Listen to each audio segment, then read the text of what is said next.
A lark and her momster are coming your way. Gonna tell it how it is, so won't you join us today? Ooh. So funny that we both thought of doing that at the exact same time. Oh, fuck, hold on. Oh, no. Okay, we had a glitch, but we're back. Bubble, bubble, toil and trouble, Lark and a Momster are back on the double. Did you get us, though? I think, yeah, I got us. Did you? Are you sure? If not, should we? Ooh. One more time. Welcome to the first ever... That's not where I get my singing talent from. Welcome to the first ever spooky, spoopy, All Hallows Eve episode of A Lark and Her Momster. And this one's all about accurately pronouncing Samhain. That's right. Because I kid you not, when you read things, my mom did it the other day. She's like, I started to say, I was just reading it. I wasn't thinking. She was reading it and she's like, and Samhain. And I'm like, that's no. And Samhain. she's like, even I know that it's Samhain. And I was like, I know. That's sad. It's okay. That's sad. As I've said in 2 other podcast episodes, I once pronounced Job, so it happens. Job. No, you pronounced it. Somebody else pronounced it job. No, someone else wrote. No, his name is Job. When I was reading it, I was like, and Job said that it was Job. Job. Yeah. Yes. Yeah. Well, without the E, how would you know? Yeah, but it's not spelled with an E.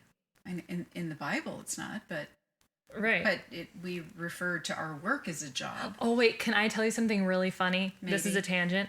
So when I was younger and I used to read, I read books that were not older than me, because that sounds weird, but I had a very high intellectual level of reading. However, the word ma'am, I kid you not, in my head, for the longest time, I would go, ma'am.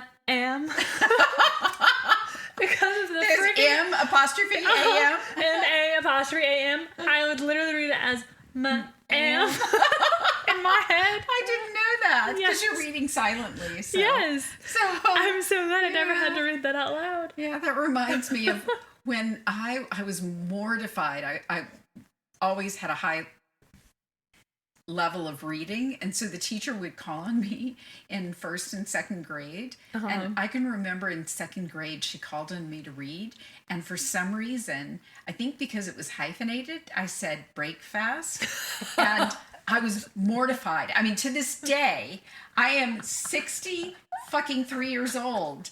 This was 2nd grade, and I still remember that feeling of saying break fast in front of my class. Well, it shouldn't and be being hyphenated. Horrified. It fell into the next sentence. But break fast is break fast if it's hyphenated. But it's you have- breakfast if it's not hyphenated. But it doesn't matter. You're reading it, and when it goes Well, into the next line, it makes they you feel hyphenate. better. It is breakfast comes from breaking Break a fast. It is. So. That is true. However, it didn't change totally- the fact that I was horrified and she corrected me. It's and I was okay. like, I think I was reading a Civil War book and he was saying, yes, ma'am. And I was like, yes, ma'am. you're so freaking weird. Well, tell us about the wine today. Ooh, okay. Let's It's tell us. very apropos because we're both very witchy. And I remember when you first got this wine, I was very excited because it was like, this has to be the Halloween episode wine. And because it's called Witch's Brew, and it's Witch's Brew Spiced Red Wine. And it's a popular wine for fall or winter, mulled Mold? and layered. I honestly thought she said like, mold. It's got mold? It's like, no, it's mulled, like a mulled wine. Yeah, mulled and layered. This is not a reading podcast. Mulled and layered, an aromatic celebration of traditional autumn spices, which we all love.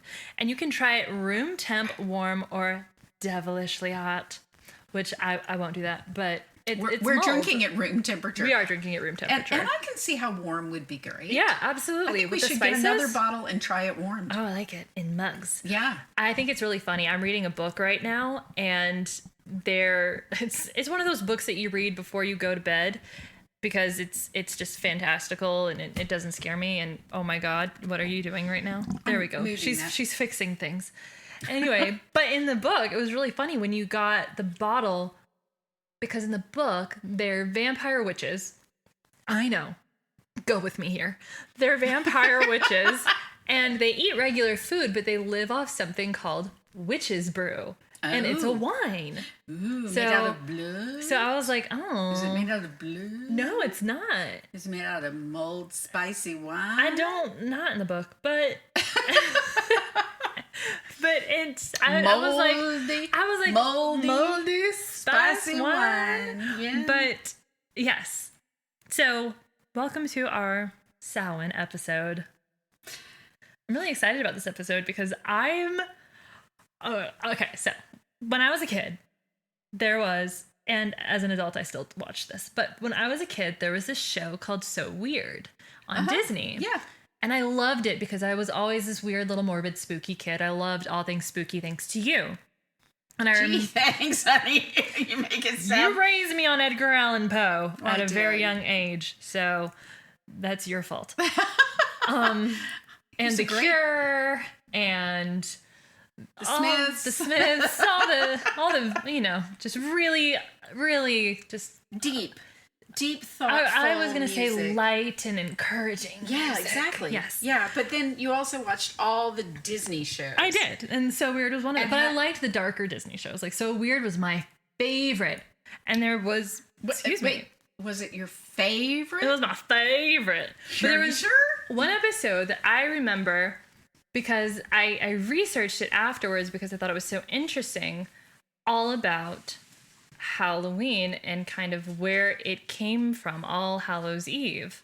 And it's not the Halloween that we think of with, the jack-o'-lanterns, although there's a cool Celtic tale about that too, but it's not the Halloween we think of with monsters and things like that and the Hallmark Halloween. It is very deeply rooted in history. It is. Samhain is actually a Celtic celebration.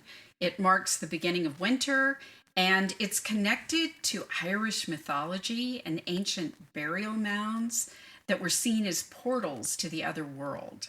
Ooh. It was a threshold festival. Ooh, I like that. I know. It's like, you want to go to a threshold festival? Yes, I do. And it was a time when the boundaries between this world and other places that people go after death kind of become amorphous. Yeah, There's the veil is lifted. Thinned, or right. it's thinning. Yeah. So spirits or fairies appear, and these were sometimes viewed as remnants of pagan gods who, along with the souls of dead kin, needed to be appeased through offerings of food or drink. And if you did these offerings, it ensured the people and livestock survived the winter. Oh, cool. Yeah, so it was a way for people living during really difficult times to feel like, if I do this, if I have an action, right, then there is hope. Right. Yeah. But it's also really cool to honor those who have passed too, and I think that's something that we do now. We honor those that have passed. We put things out, I mean, it's like a totally different holiday, but cookies for Santa Claus, right? It's like that, but for ancestors, and that's largely where pumpkins and gourds and all of these fall harvest foods come from. Right. And Samhain is one of 4 main festivals of the Gaelic calendar. Oh, cool. And in the 19th century, the Western Church endorsed November 1st as All Saints' Day. And when you put these two together, the Celtic celebration of Samhain and All Saints' Day, it became what we know today as Halloween. My favorite holiday. My favorite holiday as well. We celebrate Halloween on October 31st. Mm-hmm. Unless you're me and it's a lifestyle. That's true. Amen. The reason we wear costumes on Halloween also comes from the Celtic tradition. Those who didn't dress up were believed to be... They didn't dress up? It's the wine. They didn't dress up? It's this witch's brew. Did we call upon you in class too early? Shut up. It's this witch's brew. It's the witch's brew. It is the witch's brew. I'm becoming a little tipsy. She's a tipsy witchy. I'm a tipsy witchy. But if you didn't dress up, you were believed to be at risk for being possessed by the visiting dead. So that's interesting because on the episode of So Weird that I watched as a kid, it was all about that. She was trying to get everyone to dress up because those who weren't, their visiting ancestors or the visiting dead or even other things that weren't, related to you could pull you through the veil because they could see you. They could see your soul, right? Exactly. How old were you when you were watching this? I was like 9. I don't know. I was of age. You were what? I don't think so. Of age. I was fine. Yeah. We watched the Haunted Mansion, and the 9-year-old totally just helped, exercise an entire haunted mansion. Well, that is true. It was a great movie. He was 9. He was of age. Yeah, exactly. See, we were of age. Exactly. For spooky things. And children were viewed as being of age back in earlier centuries. Well, they were working the fields, don't you know? And in the factories. All the things, they were of age and they were working. Cleaning the houses. God, I hope you're not Irish and listening to this. I am so sorry.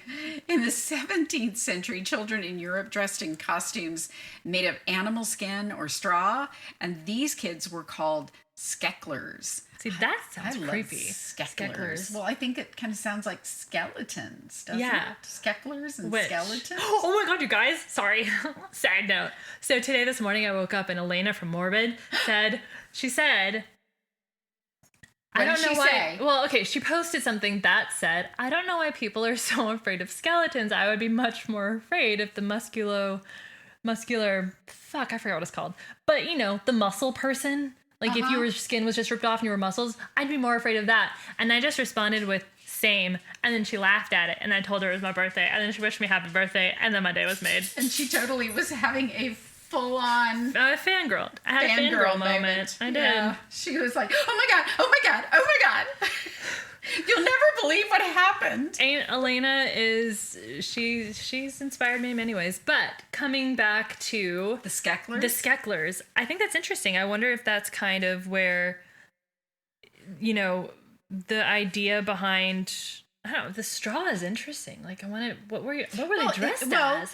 The straw pictures. Well, the pictures are actually very interesting. The straw, think about it. Back in those days, fabric was not something that everyone had a lot of. True. But you had a lot of animal skin if you were out and living in rural areas. You had a lot of straw. That's true. Because you were out in the farmlands. Right. So they used things that were close and available. Makes sense. And probably free. Yeah.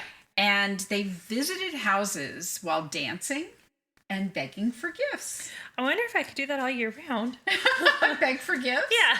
Dance and beg for gifts? I'll just put some straw on, go around to houses, dance and beg. Animal first? No, I won't do that. Okay. But I could go around and... Could you do faux? I could do faux. And I could do faux animal fur and dance around and ask for gifts. I don't know if anyone would give any gifts, but... I tried to trick-or-treat now, and they're like, you're too old. Bullshit. Well, back then, it wasn't called trick-or-treating. It was called guising. What? And the guising is what became trick-or-treating. Yes. Oh, that's interesting. It is. And I think partly because... I wonder where trick or treat came from. We didn't research that, but now I'm fascinated. Trick or treat. Yeah. I think it's that you got to be tricked or you got to be treated. Right. Yeah. Well, which makes me think it has something to do with the Fae, because the Fae, if you read fairy tales and things like that, the Fae are not these beautiful fairy creatures. Well, they can be. They can also be very, very dark and spooky creatures, and never ever say thank you to a Fae. Well, I just looked it up. Oh, okay. And it's believed to have originated in central Canada in 1927, essentially stemming from older traditions like guising in Scotland and Ireland. Okay. Where people would dress up in costumes and ask for treats, with the trick part implying a potential prank if a treat wasn't given.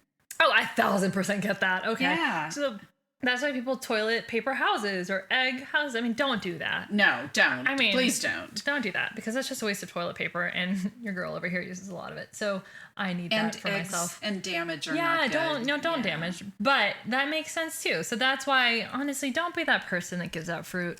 I think giving out fruit is lovely. I mean, back in the heyday when we didn't have Reese's, pumpkins or ghosts or bats, absolutely, but we have that now. So don't give out fruit. Halloween And candy don't give out granola bars either. That's stupid. No, it's all good. It's healthier. Yeah, okay, whatever. It's Halloween. It's one night a year where you can be amazing. Yeah. Halloween candy is expensive. It's gotten expensive. Didn't used to be. Not as expensive as granola bars. Okay, so or there fruit. we go. There you go. Yeah. Because you can't divide an orange into multiple slices to give to children. That's not allowed. They can't eat that. Their parents won't let them. Thank God. I can remember when I was a child, trick-or-treating, they would give out candied apples. That's cool and creepy because But then you had to bring them home. And your parents had to eat them, right, to make sure there weren't razor blades in them? Well, they didn't eat them. They had to slice them to make sure there were no razor blades in them. Of course, they weren't worried about poisoning. But never thought about that. Yeah. You could really easily do that to anything. Oh, that's terrifying. It is terrifying. Now I know why parents eat all the chocolate. Oh my God, I remember watching this video of all these parents pretending to eat these kids' chocolate. And this one boy had this. Do you remember the video? I sent it to you, and I used to do it all the time. But there is this video of these parents pretending to eat these kids' Halloween candy. And some of them are like, I'm so mad at you, or no, just having these existential crises about it. And one boy, the mom says, I'm so sorry. All your Halloween candy's gone. I ate it. And he just goes, that's okay. Oh, and I was like, oh, what a cute kid. I know. But, did you realize you just said something about a plural and then added existential crisis instead of crises? Yes. The dogs jumped up on the bed at that point, and I was distracted. Yeah. No excuse. This is not a reading podcast or a grammar podcast.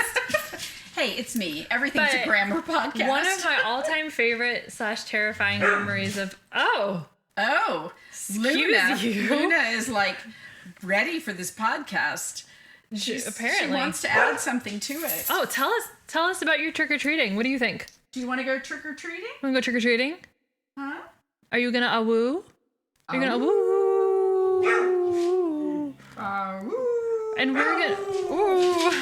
we're gonna take a short break while Luna awoos, and we will be right back to talk about our own personal trick-or-treating experiences. Yeah. And one of my favorite / most terrifying ones. Yes, we're gonna go awoo. We'll be with Luna. We'll be right back.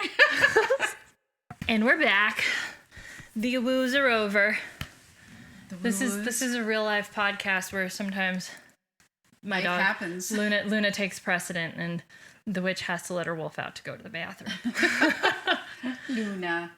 What are you doing, Luna? Come here. In regards to trick-or-treating, I wanted to talk about one of my memories. Oh, yes. I know which one you're going to talk about. One of my favorite memories of trick-or-treating. I think you were 8. I was Princess Leia.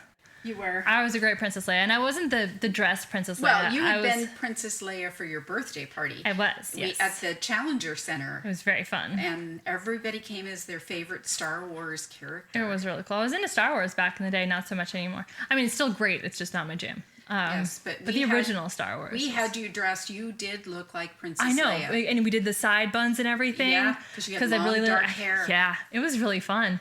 Anyway, I was the Princess Leia that was supposed to be the badass and like fought and, did all that stuff. Well, we walk up on a porch. Well, no. So, yes. So we're trick-or-treating. No. Yes. Well, yes.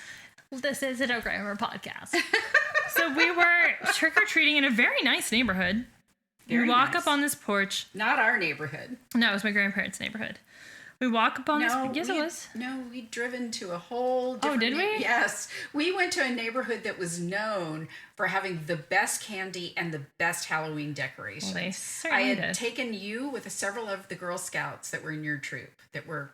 Oh wait, other people saw what happened. Yes. I put that from my memory. I thought Gami was with. She was with us. No. Yes, she was, because she laughed as hard as you. Well, she always laughed as hard as I did. She might have been, because I often brought her with us. Yeah, I think she was with us. That had multiple children. But anyway, so we walk up the stairs to this house, and the porch is probably 4 or 5 feet off the ground. Yeah. Yeah, it was pretty up there. It was It was tall because I probably really felt tall. It was I think tall. it was probably as high as this. No, it was a little bit taller because I remember walking up the stairs. There was like at least 5 or 6 stairs that I walked up. Okay. And anyway, there was this. You were 8, and it was traumatizing for me at that age. It wasn't that tall. So we were. It was tall. So we were. I walked up the stairs, and in this rocking chair on the porch was what I thought was a creepy scarecrow. And everyone's like, go get the candy, into my intuition. And the candy was in a bucket right by the scarecrow. No, on the scarecrow. The scarecrow was holding the fucking bucket candy. And in my intuition, on the table next to it. No, it was. He was holding it. Oh, okay. Yeah, and my intuition was, no, I don't need this candy. I don't need this candy. But everyone was like, no, just go get the candy. It's not real. It's not real. It's not. Guess what, guys? Somebody dressed up as a scarecrow. This motherfucker, in front of children, decides to go out of his freaking rocking chair. I got so scared. She screamed? I screamed, and I did not run down the stairs. God, no. I booked it off the porch. I ran and I jumped off the porch. Down the grass, because it was on the house was a little bit up on a hill. And I kept running. I was Forrest Gumping it. I was like, I'm not going back. I'm just going to keep running.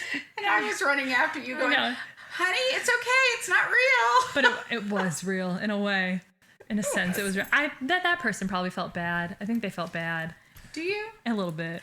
I think they felt. I think they probably laughed. I mean, I would have laughed, but I don't know. Maybe they felt a little bad. I used to when I can remember you. I did hurt my ankle because I remember like falling and being like, "Woo!" But I kept going. You kept going. I did. Yeah. When your first Halloween, I dressed you in this little. It was a pumpkin. No, your first Halloween, you were a ladybug. Boo. No, you were a boo. Damn, I like how I'm asking 20 questions. I know the answer, and you're like, no, I'm your mother. I know what you were. I was a little boo. You were born in September, and Halloween was in October. Oh yeah, I don't remember that. Yeah, I dressed you. You were in a little white, like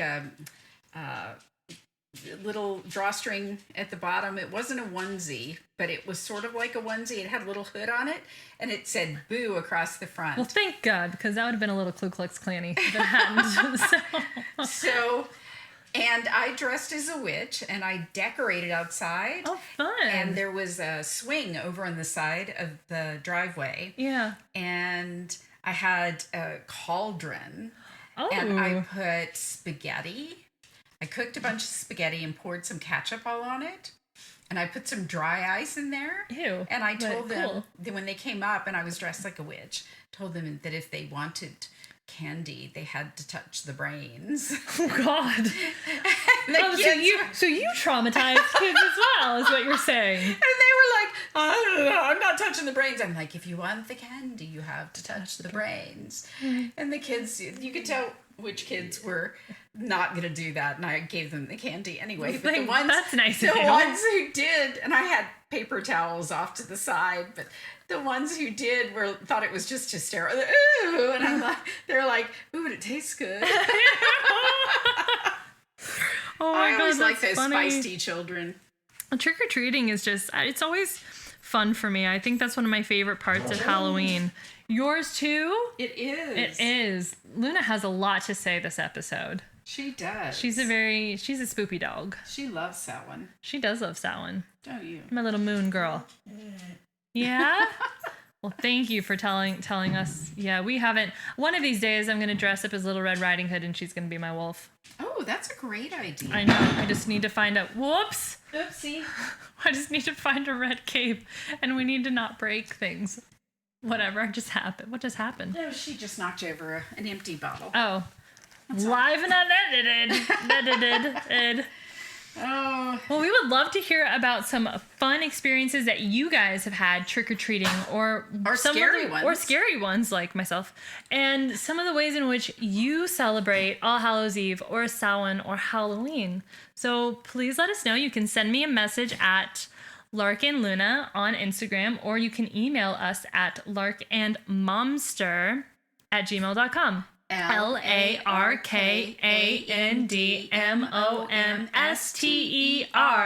LARKANDMOMSTER@gmail.com. I just did it with my eyes open. I'm impressed. The first time. Oh, I forgot. Oh, shit. I forgot to tell them what I found. We were up at the tiny house and we went in the store. You guys. Found the perfect baseball cap. I'm sorry. Wait, who found it? Okay, you found it. Thank you. And pointed it out to me, but then I bought it. That's true. I was It's like, a baseball cap, and what does it say? Momster. It's like perfect. It's a Halloween baseball cap. I kid you that not. says My Momster. mom is in the line going, I coined this. I made this term. It's mine. It's mine. And I was like, well, you should have trademarked that. Also, I'm pretty sure it's been her. She's like, no, I did it. I was the first one. I've been calling myself your Momster For forever. Ever since I can remember. Yeah, so there's that. You definitely had your momstery moment. What? No, you're not scary. Ever. Never. Never terrifying. Anyway, we'd love to hear from you guys, so We feel free would. to reach out. And we hope you have a wonderful, safe, and magical Samhain. Sorry, just when you said that sounded like a sound. Okay, all right, we're signing off. Bye. Bye. Little disclaimer: my dog just knocked something off, but it landed right side up, so it's okay. It's all good, right? It's all good. It's all good. It's all good. We're just making some magic and mischief, and I hope you make some magic and mischief this Samhain. Boo.